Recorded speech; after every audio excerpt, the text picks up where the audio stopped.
I'm going to show you how you can create a passkey on WhatsApp. First, open the WhatsApp application. Once it's open, you'll see three dots on the right side. Tap on that. After tapping, you need to go to Settings. Once you're in Settings, you'll see an option called Account. Tap on the Account section. Then, in the second option, you'll find Passkeys. Tap on that. After tapping, you'll see an option at the bottom that says Create Passkey. Tap on Create Passkey. Now, you'll see a screen where your passkey is being created. At the very bottom, your Gmail account will be displayed. This Gmail account is where your passkey will be saved. The Gmail account that appears here is the one where your passkey will be stored.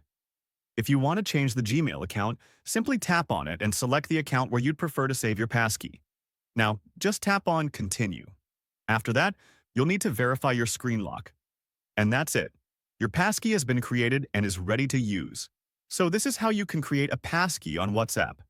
If you found this video helpful, don't forget to like the video and subscribe to the channel. See you in another interesting video.